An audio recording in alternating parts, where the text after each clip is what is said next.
Have you spent a significant amount of time living outside your passport country during your developmental years? Do you come from an expat, military, diplomat, missionary, or international business family background? If so, then this podcast is for you. Welcome to the TCK Research Podcast, where we discuss the current state of research on third culture kids, cross-culture kids, expat families, and international life in general. My name is Andrea Schmidt, and I've been an expat for over 30 years, having lived in a total of 9 countries. I'm a coach for TCK girls, and I'm currently completing my master's degree in psychology. And I'm Mathieu Gagnon, an adult third culture kid who grew up in 6 countries until the age of 15. And I'm now a professor of psychology in Ontario, Canada.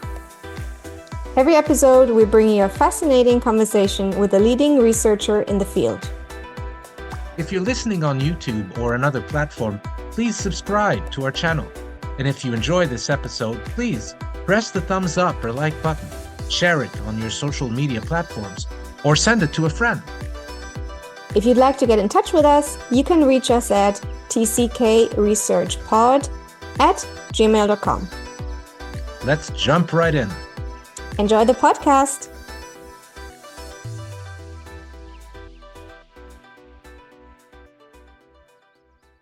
Today's guest is Kalimba, professionally known as Karina Lagarrigue, a psychologist specializing in international mobility, expatriation, and multicultural dynamics. She works with globally mobile individuals, couples, families, and international leaders navigating high levels of pressure, constant change. Her integrative and empathic approach is shaped by her own experience of more than 20 international relocations before the age of 18. As a doctoral candidate, her research explores sensory processing sensitivity and the adaptation of expatriate mothers, highlighting the role of families as emotional anchors in global leadership success. She provides specialized psychological support, coaching, and team training through her Emigra leadership model, and is co-founder of an international mental health project focused on global mobility. And today, we are talking about her 2025 paper entitled Maternal Adjustment in Expatriate and Non-Expatriate Contexts, examining the role of sensory processing sensitivity and perceived social support, published in the journal Frontiers in Psychology. Hi, everybody. Welcome to the TCK Research Podcast, episode 16. Today we have Kalimba. How are you, Kalimba? Hi, I'm very well. Thank you. Thank you for inviting me over, and especially as we were saying earlier, right, to put this very academic wording and research into something much more accessible to everyone. Yes. Thank Well, you you're for that. quite welcome. Yeah. You're quite welcome. And we always do a traditional where are you calling in from? So, Kalimba, where are you right now? Well, I'm in a little village close to Barcelona that is called San Vicente de Montalt. So everybody hears Montalt and it sounds like mountain. We are kind of in the mountains, so we're not by the seaside, but we're 10 minutes from the sea. That sounds beautiful. I would happily go. Is there any snow there right now? No, it's actually, I don't know if you can see a little bit in the background, but it's quite sunny today. It's quite sunny. Wonderful. Andrea. It's from the sea, near the sea and the sun, calling it from Cancun, Mexico. Cancun. And So Mathieu's temperature, where are you calling it from, Mathieu? there is sun. There is sun, but in Kingston, Ontario, Canada, it is currently minus 16. It's not as bad as it was a few days ago when it was minus 21. And the key fobs for the car don't start. So you can't unlock it at a distance. But again, we have every episode we have people in 3 different countries doing this. So thank you so much, Kalimba, for coming on and coming to talk about your wonderful paper. We like to start with a sort of traditional question to get to know a little bit more about the guests, about you, which is, what is your relationship to this whole TCK expat world? And in particular, I understand that you have an interesting story about that related to your name. Can you tell us about that? I do. So I'm a highly what is considered by this community, right, of TCK. I'm what is known a highly mobile TCK. So I come from a multicultural family myself at for the start. So that's the part of the initial complexity, right? I belong to different segments of this TCK model or CCK model of Ruth Van Recken. And Hmm. I started moving when I was as young as only 15 days old. So Oh, wow. I really started my highly mobile life from the start. And for many people, they would say that what followed was just kind of part of this TCK and heritage, right? So I continued traveling as an adult as well. I had my boys in Belgium, then we were transferred to Ireland, and then we came back to Spain. So it was like kind of this movement has followed me for many years, but just recently we bought our house. So we are Woohoo! planning on Congratulations. now staying in Catalonia, that is geographically the home to my husband, and this was very clear from the beginning. And it was kind of a joke that we had with my husband. I was like, you know what? Since I consider the world my home, you're gonna have to put a pin on where we're gonna live, because if it's up to me, we'll probably keep moving, because every Right. places in the world have these wonderful things to offer us, all these wonderful people that we have to know. So I happen to be very highly mobile due to my parents' background, and they are artists. And so, yeah, there is a funny story with my name Oh. related Hmm. to my highly mobile life. And is that although I go for Karina on all the platforms that you can find me, the paper that we're here to discuss is actually signed by my original name, that is Kalimba Kinti. And they're both African names. And kalimba, for those that may be a little bit in the realm of music and art, is actually an instrument of music. Instrument. Uh-huh. Hmm. Hmm. So That's it is a interesting. name that many people kind of highlights the musicality that it has, how beautiful it sounds, and the instrument per se is actually very nice as well. But it has this challenge that it is African, and I have also this middle name that happened to be African as well, Kinti. And Hmm. I happened to develop most of my teenagerhood and yeah, as from age 9 in on an island in the Canary Island where it belonged to Spain. So where people have two family names, they have the mums and the dads, right? So the dads goes first, and the second one is the mums. So it is not that frequent, although there are people that have middle names, so they will have two names, so the first name, the middle name, and then still two last names. Right, So right. to me, it was like they were looking for that first family name, right? It was like, so they would automatically take my middle name and make it Hmm. my first name. So Mm-hmm. making me African because it's Right. African.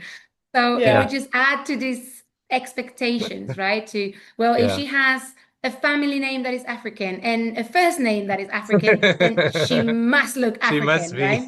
Yeah. And then And you then came Yeah. around the corner. and then it was like no, but so in my time when I was in school, you will have this list at the beginning of the class. It will say, hey, I don't know, Oh like yeah. Andrea, and you will lift your hand, Yeah. Yeah, Matthew, yeah, and you yeah. will lift your hand. Yeah. So I went from that generation. They don't do that anymore, Yeah. apparently. But they used to do that, right? Yeah. And so I will raise my hand. But I don't know if you know a little bit about the Canary Island, but we have a lot of migrations from Africa. So Yeah. there were many other children in the classroom that would fit my name so much better than Yes. me. Yes, yes. So it was constantly Kalimba Kinti, and Wow. I will raise my hand. I would say, "No, little blondie, take your hand No, down." not I said you. Kalimba Kinti, and it was like, "You can try again, Still still gonna me. be me." Wow, that's amazing.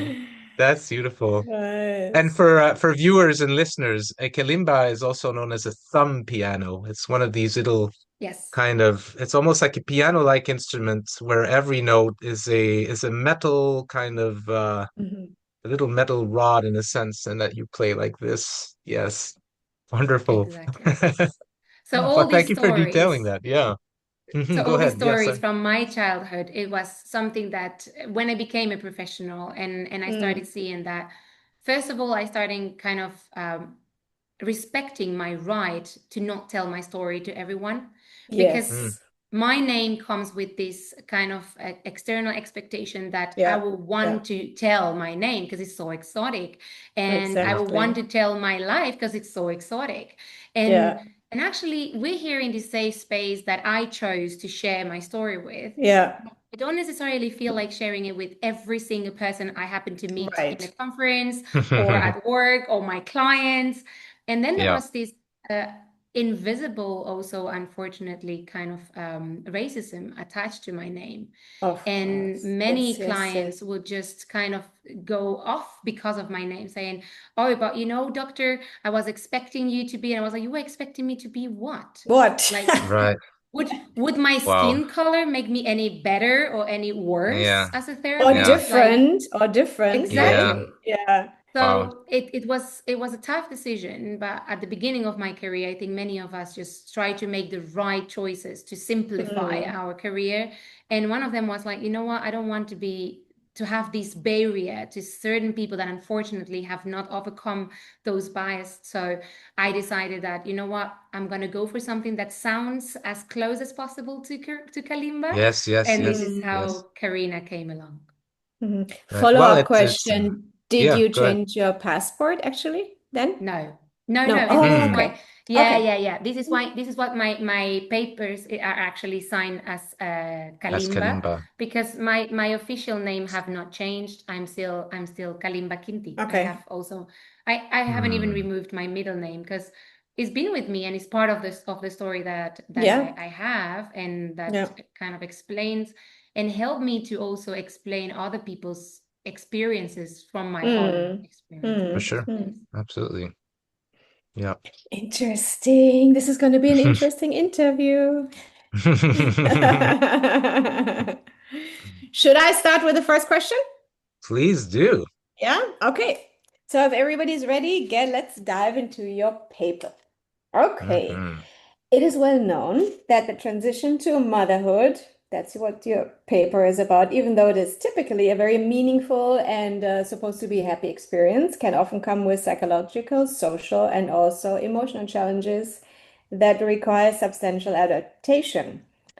And then there's also the expatriation bit, being an expat, meaning living abroad. So can you tell us how these challenges interact with the fact of being an expat and a new mom, referring to your paper? So first of all, I thank you very much for highlighting what we refer to as expatriation, because I think that in this paper is very important to kind of define a little bit like the sample that is studied in this paper, because for the longest time, what I have found is that there is a lot of research that looks at migration, that looks Yes. at the low resources and the very Hmm. vulnerable group of highly mobile individuals, so to say. Mm. But there is very little on expatriation understood as these people that perhaps are mobilized by companies, by project, by universities, by different also kind of foreign services or military Mm. services and so on. And it was very hard for me to pinpoint the research that there was on expatriated motherhood understood from this collective, Yeah. Yeah, right? yeah. So Mm. I do not study any kind of living abroad experiences, and this is very important when you read this paper, is that we're Mm. looking at the collective that is mobilized around the globe, but with certain resources, with certain things. So Yeah. unfortunately, there are this collective of people that are socially expected to have it all, like Yeah. to have it easy, for their Yeah. life to just be this wonderful opportunity to travel the world, learn languages, and have this beautiful house. And this is why I really became interested in putting some data on a collective that to me has been very invisible in both in real life and for society.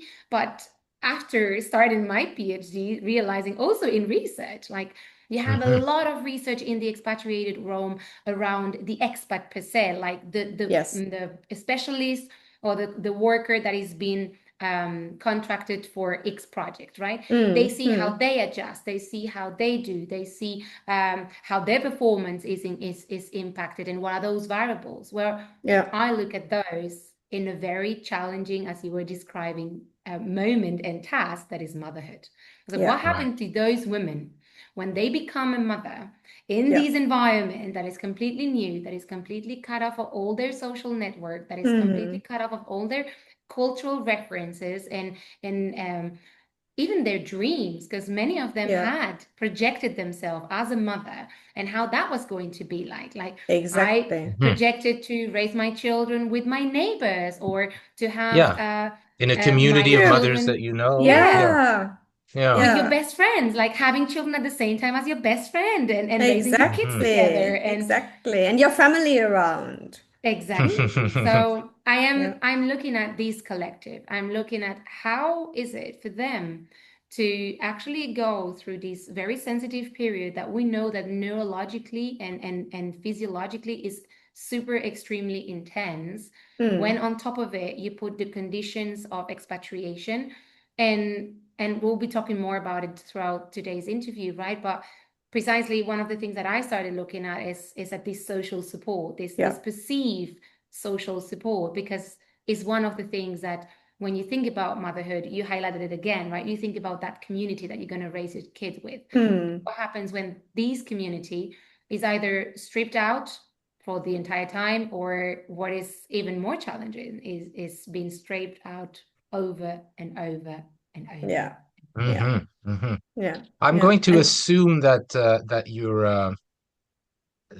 you didn't come to this topic of research randomly. what I No, I say, didn't. research is me search. Did I you, was have. that like clearly a path that was forward for you, that you wanted to explore that because of your experience? So to be fully honest with the audience and with you, I never ever thought that I would do a PhD. Like I remember myself in university, and I'm this very difficult profile that is doing a PhD but does not fit in academia. And you'll say, what? Right. It's like, right. Mm-hmm. So I'm not the profile that fits in academia because I'm a very clinical person. Like I really like real life. I really like people. And for the longest time, and I have 3 master's degrees, so you would say, come on. Oh, wow. Yeah. So for the longest times, I just found myself with those very deep questions around things. And the first year in university was kind of my hope that it was the end of having teachers not willing to answer my questions. And it was a very big disaster when my first year of university teacher stopped me from questioning things and said, Kalimba, you know what? I have a curriculum that I have to finish, and Yeah. you just haven't allowed me to move from question number 1. So can you stop asking questions? Yeah. Just stop asking questions that I have even asked myself, so I don't have the answer, and just move to the research area. They will like you there, right? So it was very clear from the start that I would probably end up doing research, and I'm loving it. Don't get me wrong. I love the fact that for the first time, I'm allowed to ask very difficult question, very deep question, and people like Matthew, right, that are in academia, just love my questions and want to know the answer just as much as me. So Yeah. I am enjoying it very much. But it was indeed my personal experience of being relocated from Belgium to Ireland, only 10 days postpartum with my second baby, and with My a goodness. 2.5-year-old baby, by a company that is known to be the first company in the world in terms of employee support, telling me when I was 6 months pregnant that what was the issue of being relocated? What's your They had problem? hospitals in Ireland. They No, have they had hospitals in hospital in Ireland. And I was like, That's not the Yeah. point. no, exactly. I was like, that's not the point. Like, I'm not telling you about Wow.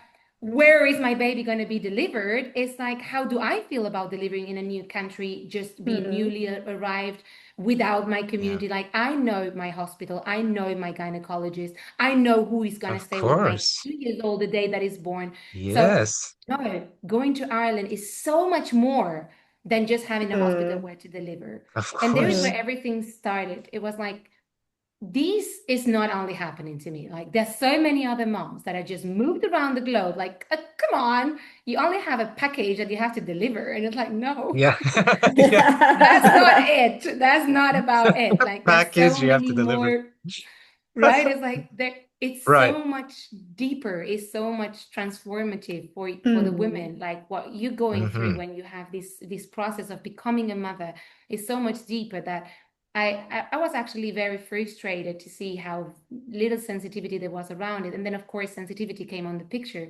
because I happened to discover sensory processing sensitivity that is part of the variables in my thesis, right? With my eldest son in Belgium, where I was hesitating whether his development was kind of perhaps being modulated by some kind of neurodiversity. And of course, the first one that came to my mind was autism. And I was Right. like, there is something with this sensitivity, this sensory processing that is going on. And then I Yeah. happened to fall in the hands of a very good therapist in Belgium. And she introduced me to sensory processing sensitivity that at that time and still today in 2026 is not taught in every university. And it was something that was completely new to me. And at that moment that I started understanding that there was this environmental sensitivity. So sensory processing sensitivity is a model that talks about this environmental sensitivity. So this way that our body and our mind react to sensory inputs that can come from internal inputs and that can come from external variables as well. And the moment I started understanding that the environment had an impact depending on how we were wired, it really also made me think that then all these experience of going to this new environment as an expat, right, was going to be modulated somehow differently also. It's like Right. the impact that moving to a new country in this physiological state of postpartum, I was 10 days postpartum, was probably going to be different for those that are very highly attuned and very highly sensitive to these internal inputs and these external inputs than to those that perhaps were less sensitive to them. Yeah. Yeah. So there's Yeah. not only the challenge of new motherhood, the challenge of expatriation, but then there's I'm also just a chasing the challenge that comes sun. with right, a challenge that comes with individual differences between people. And Yeah, you're talking specifically about people who are higher on this trait of sensory processing sensitivity. sensitivity. Andrea, how do you you're an expat mom. How do you relate to this trait? Do you you know? I'm highly sensitive as well, so I relate a lot to that. And I was just thinking, purely from my life, I think it explains why I do, I don't know about you, Karina, why I do so much better in countries that seem to be more attuned to Mm, sensitivity. I think like I'm German. So sensitivity is you get told you're very sensitive.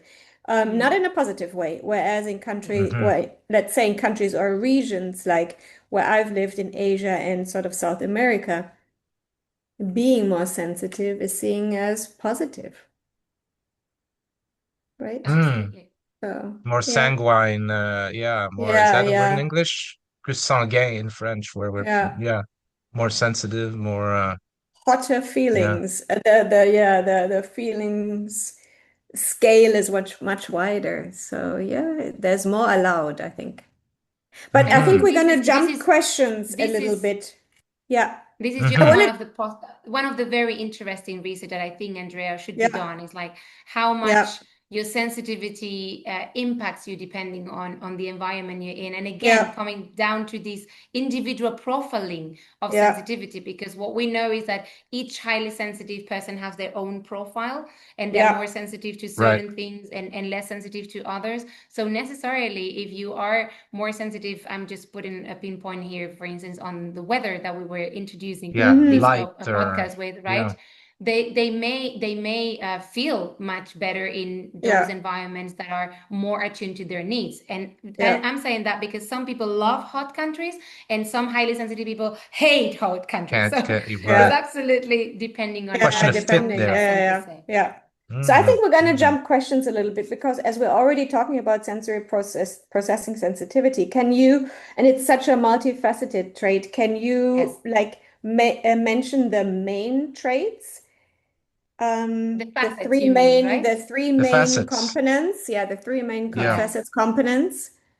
So the components of sensory processing sensitivity started being explored by Dr. Elaine Aron. That is the book that this psychologist that I happened to meet in Belgium back in 2015 handed me. And she was like, you know what, there is this thing here that is called sensory processing sensitivity that may be explaining what your son is going on. Like, why don't you try to decrease these environmental stimuli and see how he reacts, right? And at that time, and I think it's very important to highlight that my research, of course, happened in a context of constant evolution that is science, right? And science is not something that is stable. And at that time, there were those three initial key components, right? There was this low sensory threshold that has to do with this stronger reactivity to this sensory input. And this can be, again, very different to each highly sensitive person. They can be more sensitive to noise. They can be more sensitive to light. Like my youngest, I discovered later that he was highly sensitive as well, but in a completely different way. But when he was in my tummy and I would just lift up my t-shirt, he would just flip around, which was a very clear indication that he was very sensitive to light. And he still, to today, he has to wear his sunglasses. Otherwise, he gets his eye covered with a little skin will cover his eye if we don't. So his sensitivity to light was from birth. It was already in my tummy. So each person have, and his sensitivity to light is very extreme, but his sensitivity to noise may be lower, and his sensitivity perhaps to textures is also lower than my eldest. My eldest hates stickers. For him, this symbol that people put on the cactus for my eldest is 100% a cactus. Like any label on a t-shirt is a cactus. Like it's really, really so high. his sensory threshold for things is lower. He picks up It's on things extremely before low. other people picked up on things. Gotcha. Much Okay. So lower. that's one of the components. Exactly. So this low sensory threshold is something that we've seen that many highly sensitive people share, but again, in different aspects. Yeah. It might be in as we're saying in lights, then it can be in textures. We didn't understand quite why my son would just vomit every single little pudding that we would prepare, and it's because it needed to be perfectly blend. And if it was not perfectly blended, his low sensory threshold to those little pieces of little food chunks would and just pieces. automatically activate this this vomiting reaction, right? And there is this other side that I think is beautiful as well in sensitivity, that is the called aesthetic sensitivity, right? And it's this deeper responsiveness to this positive, subtle, meaningful experiences, beauty, for instance. To me, an easier way to put it is like, if I go to the hairdresser, my husband that is not highly sensitive would not notice. My two boys would immediately say, Mom, you cut your hair, even if it's just a tiny little bit, right? So there is this sensitivity to also those little details that also has to do with beauty, like with the beautiful opening of a flower, or those little melodies in a song, right? So there is this aesthetic part that also comes with sensitivity. And then, of course, if you think about being much more activated, right, to all those inputs, right, all those internal stimuli and also external ones, what we have an ease of excitation, right? It's kind of our physiology is a little bit more activated. And if you take that to the extreme of perhaps being activated for too long, then at some point you get overwhelmed. It's just kind of this natural reaction that if you just keep lighting up something, well, at some point it's burning, right? So it is kind of the way I like to express it is kind of this nervous system that is thinner. So I explain it often like a string, right? If you have a very thin string and you put it out in the wind, it doesn't have to be very strong for it to start wiggling, right? But if you have a stronger rope, you need the wind to be a little bit more intense to actually shape it, right? So highly sensitivity talks about this sensitivity to those stimuli. And you just kind of wired in a way that things that are happening internally and externally are just shaking you a little bit more. And if you think about this constant shaking, well, at some point you get this sense of overwhelmness and where you can't just take it anymore. It's a fascinating concept, and maybe I've got a question in mind relating to the broader neurodiversity kind of umbrella, but I think we'll come back to that one later. So we're talking about new mothers, we're talking about expatriation, we're talking about adjustment, we're talking about social support, perceived social support. And we're Perceived, talking yeah. about this this trait of highly sensitive, how do you say, sensory and processing sensitivity. Sorry. Sensitivity, So which is so not with all sensory this in processing mind, disorder, which is important to yes, differentiate. It's not a Mm-hmm. disorder. It's just a Mm. condition. It's just a neurological condition. They like to put right, it into the realm of Yeah. traits. It is a trait. yeah, it's a these Mm. people are higher up on that spectrum of sensitivity. They're the people in the Exactly. 8, 9, 10 out of 10, right? So Yeah. if we put this all of this in mind, in this study, you wanted to explore kind of the relationship between perceived social support and maternal adjustment in mothers living in both expatriate and non-expatriate contexts. And you wanted to know if sensory processing sensitivity had an influence on how perceived social support impacts maternal adjustment. So what can you tell us about your participants? How many moms did you find? Well, not who were they? We don't want to know names, of course, but tell us a little bit about them. So I happened to do this during, I happened to start this project during COVID, actually. So Mm, the story continued regarding my PhD, right, was that I started researching a little bit about what was going on, what was available, what was not. And then I happened to speak to a teacher of my university here in Barcelona, and she told me, you have to turn it into a PhD. And then very little after we returned to Barcelona from Ireland, COVID hit. So I Mm. happened to be researching mom online because we were all locked down. So there was no yeah, Yeah. possibility to have any possible interactions or anything. So I started researching online and starting to join all these Facebook groups, all these different platforms where there were expat Mm. moms. And I started with them. I started looking at them, at their experiences and asking them. So I started with these interviews at the beginning.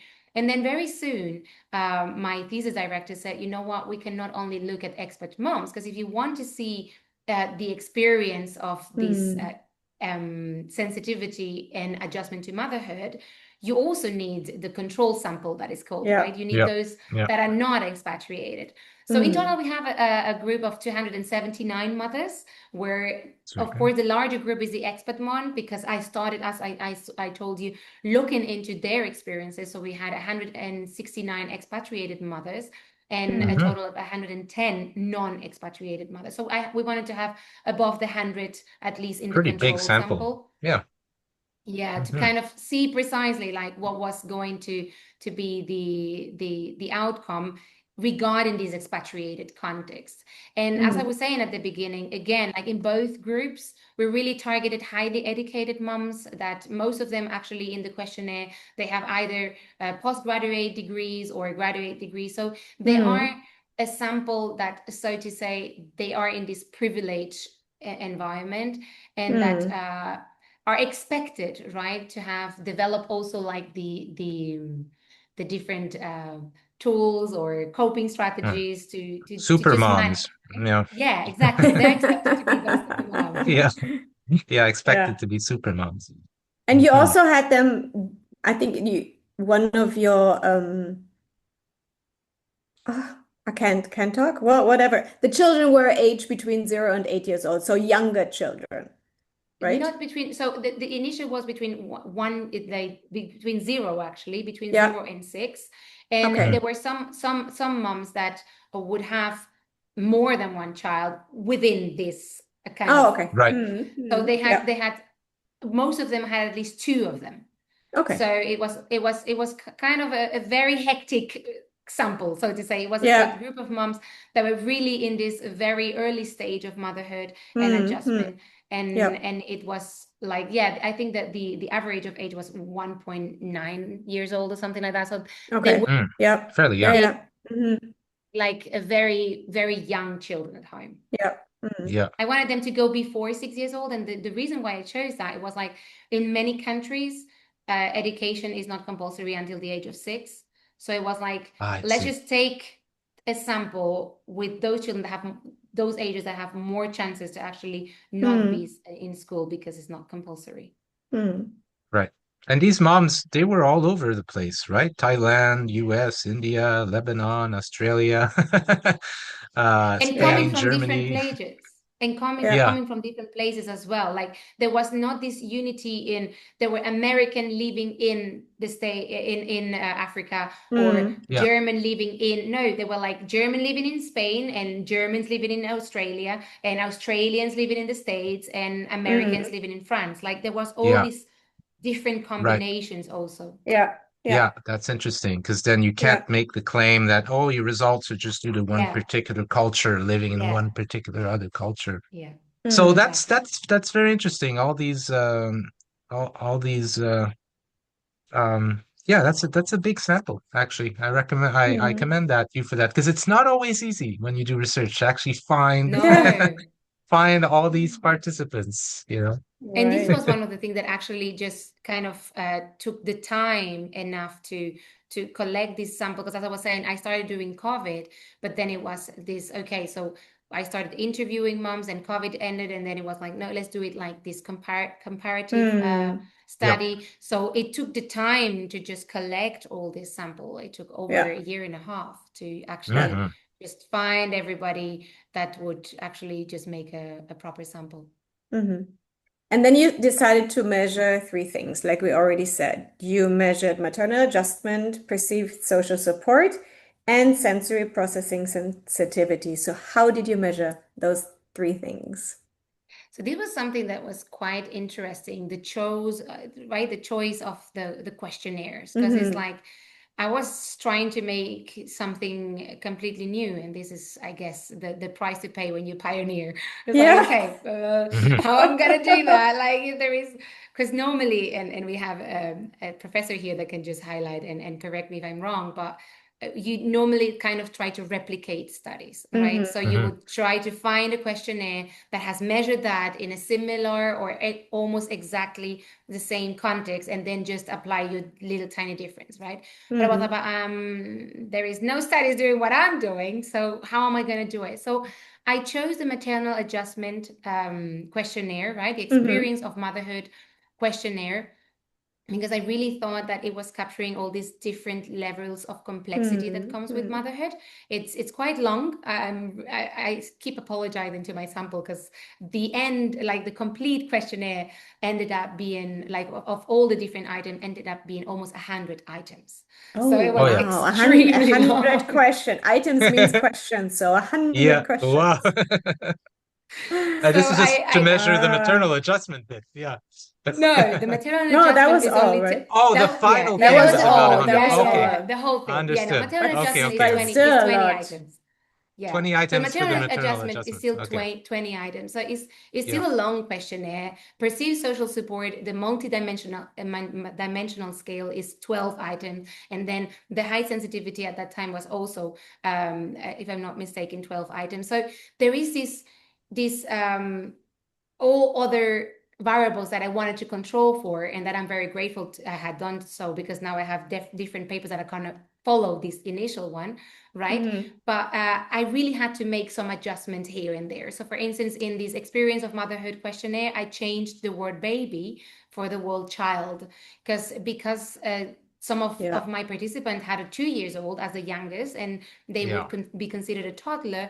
I didn't want the word baby to just say, well, I don't have a baby anymore, like I have a Yeah. toddler. So I made this little tiny adjustment, but the idea was like I really wanted to try to get all this sense of caring, all these different layers of complexity that come with motherhood. And I think this questionnaire really kind of fill in many of my requirements. Then the perceived social support, I really thought that the multidimensional scale, it's really interesting because it looks at the support that is experienced by the family members, by friends, and then by this significant other, that in many cases it would be what you would interpret their husband or their spouse, right? But that sometimes can be somebody else, right? It doesn't necessarily need to be your partner. It can be somebody that is significant to you and that is giving you that support.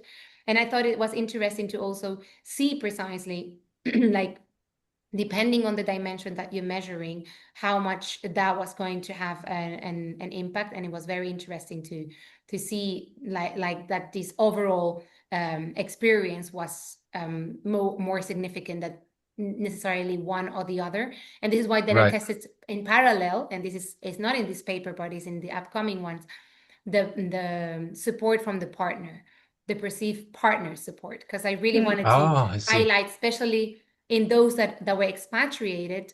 Research shows that when you have this support from your partner, right, this internal family support, your Yeah. adjustment goes better. So I really wanted to have this additional, this is where it became so long, right? And then sensory processing sensitivity at that time, it was measured with the 12 item scale that is developed by Michael Clues and his team. But it's very important to me to say that nowadays we have an extended version of this scale that measures for 6 different dimensions. And I think it's interesting to see how research is actually realizing that the initial measurement of sensory processing sensitivity was kind of mingling or mixing all these different dimensions into one Yeah. little box. And that, for instance, now that we have this social affective sensitivity, that would already have measured perhaps much better the sensitivity to the support, right? So, Yes. Interesting. but it's a new scale, and my paper was done with the initial one that had the 3 The dimensions that we 3 just talked about. scales, which were low sensory threshold, ease of excitation, and And aesthetic aesthetic. sensitivity. Exactly. Interesting. Okay, so participants in your study then would have received, this was an online thing, or were they getting it Yes. through email? Yeah. Okay. So But they they were would have getting it through received a also lot of different platforms, not okay. necessarily through an email. Like I really launched it, as I was saying, on Facebook groups, on expatriated groups, on Right. motherhood groups. Like there were so many different groups that I just reached out and I just kind of said, hey, I need help. Mm-hmm. I reached out also to research groups that were also kind of participating. So this is why, like, I can see that first of all, everything was in English. So there had Yep. to be participants that understood the language, the English. English, and it was also making this even, right? Like there are people from all over the world interpreting all these Right. different items in the same language, but it was kind of to say kind of a very specific sample. Like not everybody is either in any of those groups, nor would have the capacity or the level of English necessary to fulfill almost 100 items. Of course. So they would have filled up many different written questionnaires, so they would be Yes. typed on the And they computer, were of course. randomized, so they were not presented in the same way, so that we were That's an controlling important bit. also for Yeah. yeah, Yeah. they were Good. So randomized as well. then let's look at the results. So then what can you tell us first maybe about the link between perceived social support and maternal adjustment? Was there a link there? And did that differ based on whether the mom was an expat mom or a non-expat mom? Yeah, kind of. Matthew just summarized very well the results. You can Was it tell his different than what research. I'm saying? Was it not a Okay, question, but- Mathieu? Not sure anymore. So there were differences actually between expatriated moms and non-expatriated moms, and also depending on the level of sensitivity. So it was very interesting to see that actually those that were more sensitive, they had this kind of relation with this social support, and their adjustment was stronger. Like the more sensitive you were, the more you will actually feel the impact of this social support, and the more adjusted you will be depending on how much you would feel that support there. Meaning that I think that one of the biggest goals, after all, of my thesis is to realize that expatriation is tough. Just as what we were saying at the beginning, like people keep talking about it as this wonderful experience and this great opportunity for the kids and so on and so forth. But even the research is showing that it is context dependent. Like you will not have this great experience if you're not in the right environment. And what this research is just highlighting is that, and your sensitivity will modulate that experience, and that for those that are more sensitive, well, this environment is even more important. Like they really value and need that support in order to adjust. It's not I don't know how to say that. Like, I think you were saying it very well before, right, Andrea, when you were saying in some countries, oh, yes, you're just too sensitive. Just cut it off.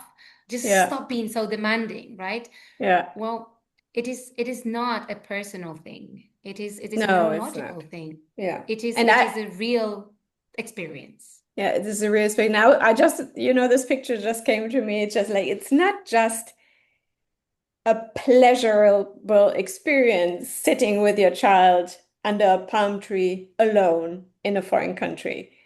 It's like, yeah, it's not Yeah. the picture, it's not the photo, it's not the 1 second photo. You have to actually do Yeah. this. Yeah. Yeah. Yeah. And unfortunately, I'm still looking for a place. So if everybody hearing this podcast is also happen to be on a journal that wants a qualitative paper, because the initial interview that I did, I turned it into a qualitative paper that, of course, is much more difficult to place. But we had precisely something that came up in this paper that has to do with this physiological activation, right? Yeah. Of having a baby on you all the time, and the breastfeeding experiences came all over and over and over, and Oh it's yeah, like yeah. Such a we cultural we thing. don't Yeah. talk about Yeah. Yeah. this physical stimulation that comes with becoming a Yeah. new mother, and that the baby needs you and you need the baby to a certain extent, but your nervous system may need a break, and when you're alone in a foreign country, there is no one to give you that break. So was the idea then that all new mothers benefit from support, but for mothers who were highly sensitive, they benefited even more from that support? It would impact their adjustment much more. Yes, It would because impact kind their of they adjustment would, much more. because Right. they would feel that much more. And it's interesting when you look at it in these different facets. Actually, their sensitivity in certain facets would have a bigger impact than others. Like there were some Oh. facets that would really kind of have a bigger impact in that, and those were aesthetic sensitivity and also this ease of excitation. Like, and if you think about what they were, right? Coming back to the description we did before, if you are much more sensitive to this beauty in your environment, all these little changes and subtleties, it seems like logical that you have more sensitivity and you're taking in much more, perhaps the presence of I don't know, a person holding your baby for half an hour, or a person preparing your lunch, or somebody telling you something nice during the day, right? So there are certain also facets of sensitivity that will actually help that support being experienced much more than others, like those that perhaps will have a low sensory threshold, that the low sensory threshold would not necessarily have this impact in their adjustment, because if you think about the low sensory threshold, it doesn't necessarily play in your advantage necessarily. So there were these differences in those different facets of sensitivity that also explain even better those highly sensitive mothers that were actually having or receiving the benefits of this social support in their adjustment. So it's coming back to that idea of one-to-one case, right? Yeah. Like there's Yes, that the fit. general idea that if you Yeah. are highly sensitive, you will benefit from support, and it makes kind of sense that that was going to be the result. But not only that, like there are differences also in your sensitivity that will also have an impact in how you perceive that support and how it impacts you. Yeah. So I think we answered not There's a only couple of yeah, you're doing a right? great I job think kind of yeah, pre-seeing our questions. So yeah, exactly. it's So not like it's not like being highly sensitive is a risk factor necessarily for expat moms. No, It's much more deeper than no, that, right? yeah, it's Yeah. exactly. context dependent. It's context Yeah. dependent. It's like we keep, and this was actually one of my questions. It's very nice that you frame it as a risk factor, because one of my initial questions, like my research question, was like, is it a risk factor or is it a protective factor? Because there is this other beautiful theoretical framework, and it's also written on the article, that is known as advantage sensitivity. Dr. Michael Plus starts looking at sensory processing sensitivity as a possible vantage sensitivity, because we sense things faster Yeah, and yeah, in yeah, a deeper way. So yeah, he presents all this model where they says, you know what, in the right environment, sensory yeah. processing sensitivity can actually be a vantage, Yeah. because you are precisely in this attunement to all those things that if you are less sensitive, well, you're going to capture it less. You're going to be less sensitive to them, and you're not going to see them that much, right?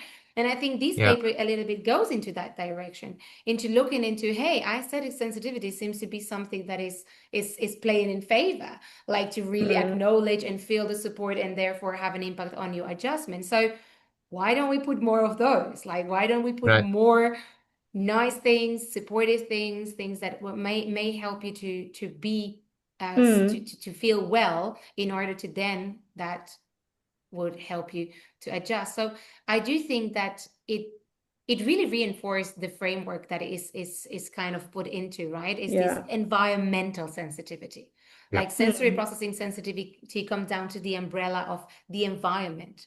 Like it really much depends on the environment that you're in, that your sensitivity may be playing a higher risk of becoming a risk factor, or actually become an advantage if you really are in the right environment.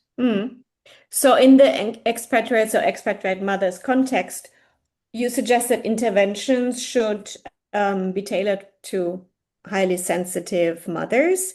What concrete forms of this social support do you consider most crucial to foster the better adjustment abroad? So the first thing that to me is important is that sentence that Dr. Elaine Aron keeps saying, and I have appropriated to my speeches around sensitivity, and is that whatever benefits a highly sensitive person, right, to the essential need of that highly sensitive person, would benefit anyone. Because Matthew was just saying it before, we're just at the end of a spectrum.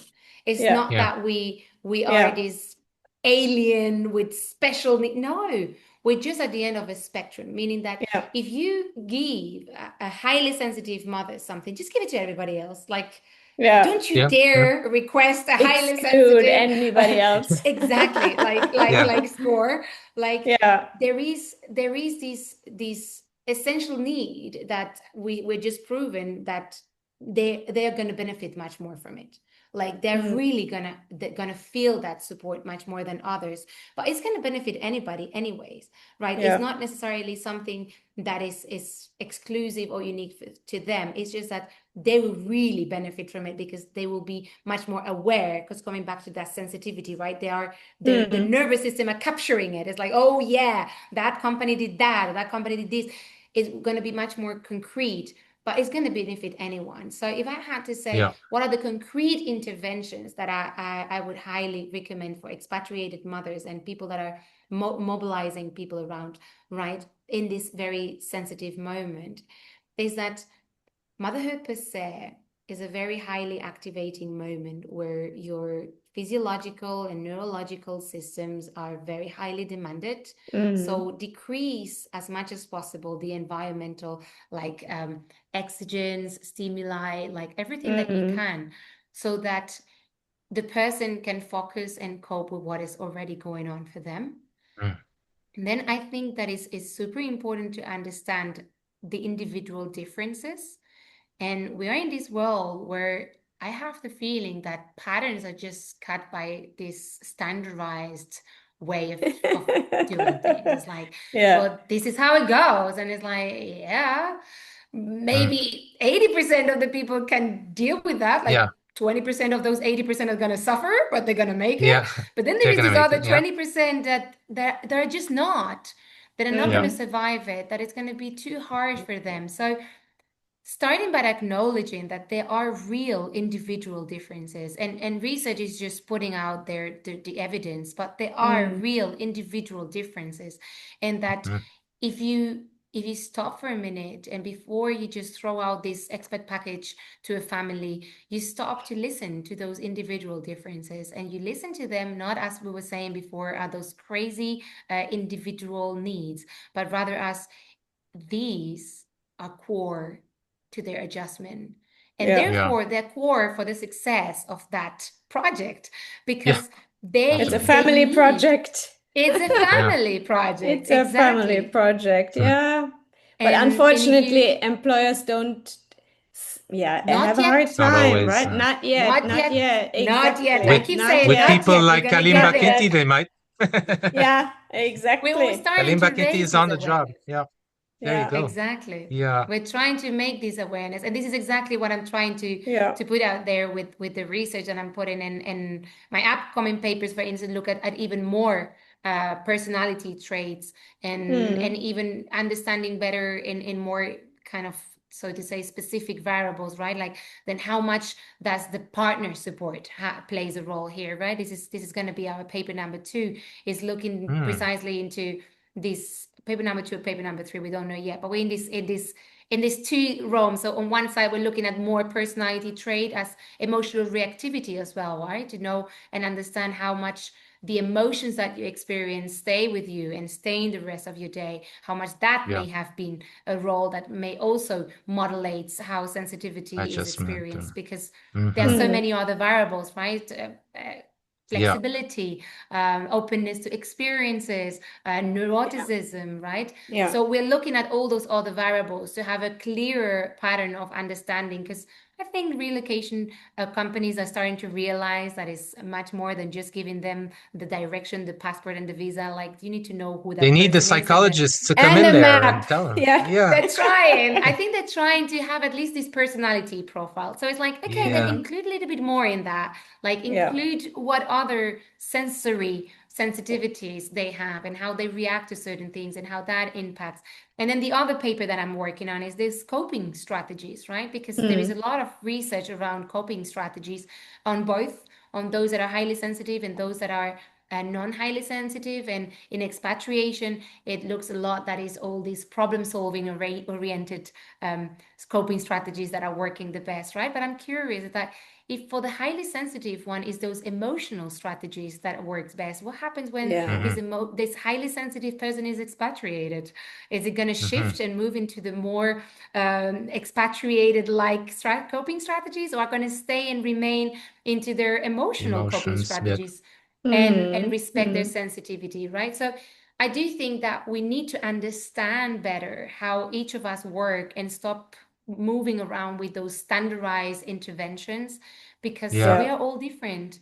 And I think we're also gaining the awareness of those differences, and we're not, I don't know how to say that. The patient I was seeing before I started recording this with you guys was saying, somehow I've been dealing with this relationship with my mom like forever, and it didn't seem to bother me. I think I wasn't aware of the pain. I was just kind of suppressing those needs there. But now that I'm aware of them, it's like, no way. Like, I don't want to feel that way anymore. Like, this is not okay. And I do Yeah. believe that we are moving into a society that is having that same experience. Like, maybe Yeah. before I would just accept this is a package, this is a price to pay. If I want to be an expat, this is what it's going to be, and I'm going to have to deal with it. Where now Yeah. we're more and more aware that, if that doesn't feel okay, I have the right to resign and to say no and to ask for support and to ask for adapted and one-to-one support and not any Mhm. kind of standardized support. To the benefit of So, everyone, Yeah. including my sponsor. Yeah. Yeah. exactly. Yeah. Yeah. Now here's Mm. a question that question I had pinned before about neurodiversity, where I want to come back to Take it the because pin question. take the pin off, grab the question, present it. Here's what I wanted to say. So when we talk about sensory, and this is not we're flying. How do you say this? We're going rogue here, folks, because this wasn't the prepared question. But I know Sideways. Kalimba will be able to answer this brilliantly. So if we're thinking about sensory processing sensitivity, Sensitivity. and we're looking at how, what it looks like, in the way, for example, you were describing one of your children and so on, a lot of folks will say, "Oh, isn't that isn't that autism? Isn't that Mhm. Asperger's syndrome or autism?" And I want to be mindful of the fact that there's different ways to look at things, and I don't want to get into a game of like pulling the cover over and saying, no, no, this is explained by my issue, and somebody else goes, no, this is explained by my issue. But have you encountered this kind of not pushback, but this kind of reaction? Isn't this just, and I don't mean just as in only, but isn't this in fact autism? Are highly sensitive people autistic? Are they not? Are autistic people highly sensitive? Like, how do you how do you travel across this, what looks to me like this very kind of confusing conceptual space between these two spaces? And I'm going to add another one, Hmm. giftedness. Giftedness as well, Yeah. which you hear more and more about. Yeah. Yeah. Is this all Like the same there's thing? Are we, what are we talking about this here? is one of the first questions that actually arose in the research community. It was like, is it autism or is it giftedness? And this is why it's wonderful that I'm not the only one researching and I'm focusing on these little folks, right? These expert Mm. moms and adjusting. But no, now we have research and it is not the same. Like it was a fair question to say. It was a very fair question to say, to acknowledge the difference between autism and between giftedness, because they do share many commonalities in the experience of life a lot. Mhm. And even there was another one that came, was, isn't it that just trauma? Isn't it that just the Right. experience of trauma? Like, isn't it just Mm. that because your nervous system was so much alerted in the developmental years that you just happen to have this sensitivity to internal and external stimuli, right? Yeah, yeah, And yeah. research has shown us that actually, when it comes to neurodiversities such as autism and giftedness, there is a very clear difference actually in the way the brain reacts. So there is a lot of Hmm. neuroscientists also looking at the Mm. brain areas that are activated in sensory processing sensitivity. And there's some of them that are similar to other neurodiversities, which is expected. It's like, of course, Mm. like the deep processing prefrontal cortex. Yeah, it's got to be Yeah. activated. Like there's some of them that are, but there's some others that are not. And in autism, we can see that there are some random activations here and there that are difficult to explain. And that doesn't Mm. necessarily happen in those that are highly sensitive. And I'm saying Mm. doesn't necessarily happen because sensory processing sensitivity is not an exclusive condition, meaning that it doesn't have to happen alone. You can That's have it, right? comorbidity. You can have Right, highly sensitive autistic people, and you can Yeah. right, have right. gifted, highly sensitive people, and you can have non-gifted, highly sensitive people, and Yeah. non-autistic, highly sensitive people. So this is Mm. kind Hmm. of the main difference, is that when you have an autistic brain that reacts in a similar way to those that are highly sensitive, well, you can say it is a highly sensitive autistic person. Like Mm. you can very naturally say both conditions are co-occurring. Like it is not one or the other, if that makes Mm. sense. Mm.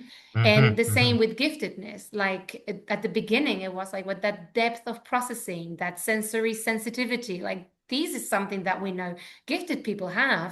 Like, aren't we just talking about giftedness here? And it was Right. like, well, not all gifted people get overwhelmed. Like, Mm. Right. actually, they're known to be those endless powerful engines Yeah. that just Yeah. move Yeah. Nothing mountains. phases them. So Yeah. Yeah. Yeah. Yeah. so no, it cannot be Yeah. sensory processing sensitivity. It really Right, right, needs to right, right, be right. something that for some of them it is. And I have several cases where you can see that the sensory processing sensitivity is impacting and modulating the experience and even the presentation of their giftedness. Mm. Because something that, for instance, this is something especially moms of gifted children will love to know that is normal. Gifted children tend to not sleep much. Right. And Yeah. it is not easy as a mother, right? Yeah. Yeah. Because If you want to sleep. they just want to get stimulated and they Yeah. just want to know what is next, and they have this Yeah. hyper activation. And highly sensitive gifted children actually get knocked down by their sensitivity. Like they Mm. need the sleep. Like Mm. Hmm. they don't have this endless powerful engine. Like at some point they will collapse. At some point they will have the emotional break out. Like it's like they cannot take anymore. But it's not that their Mm. brain is collapsing, it's their nervous system is collapsing. It's going, Yeah. okay, we need to shut down a bit here. Yeah. We For a need to We need moment. to retreat, protect. Yeah. stop, yeah, Yeah. and process Yeah. everything.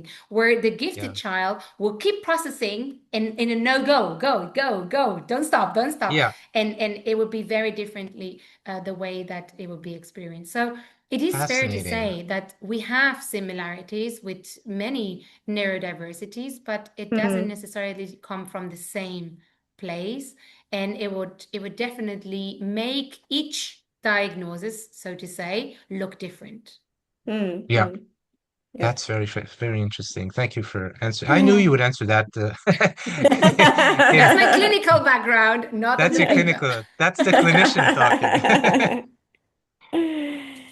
Oh, thank you Yes, so much, Kalimba. That was very interesting. indeed. You pulled so many strings together and about expat moms abroad and highlighted Yeah. so many new discoveries, I think, for us and for I'm glad. everyone. Thank you Well, Yes, I'm so so glad much. that you're indeed. doing that. Honestly, it really is one of my projects in the future to somehow make these happen much more. And I Mhm. was even told the other day by someone, just drop academia. Like nobody will read it. I was like, no, I think I need academia, and then I Yeah, you need need places the. like Yeah, Matthew and like Andrea this are here, right? creating, where I can Yeah, just Yeah, translate it into something else. But I yeah, do you can think have that yeah, both academia spaces.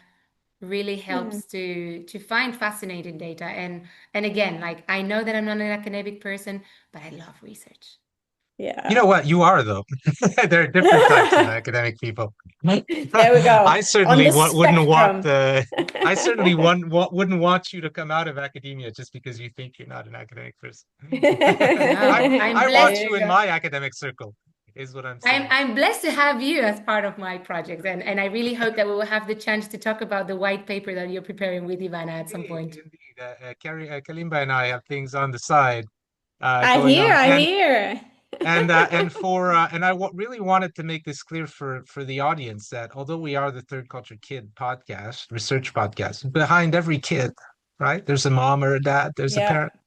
And a lot of yeah. our papers, wonderful guests that come on speak and very rightly about children. But once in a while, we like to hear about moms and dads because you just can't understand children without understanding moms and dads and parents. No, exactly. And And I mean, we if thank you. everybody look at our at the different episodes, there are also expat families. So yeah, we try Yeah, to sort of families. cover the whole spectrum. Yeah. Right, right, right. Thank you for So, doing that, Kalimba, thank guys. you Thank you again. so much. Thank you so much. Thank All right, you. everybody. See you next episode. Bye bye. Bye. Thank you for listening to this episode of the TCK Research Podcast. We hope you enjoyed the conversation as much as we did. Please subscribe, like, and share our podcast and leave us a review. It really helps others find us. If you have any questions or comments, please write to us at tckresearchpod@gmail.com. We'd love to hear from you, and we promise we'll answer all emails. We wish you a good day wherever you are, and we hope you'll join us again for the next episode.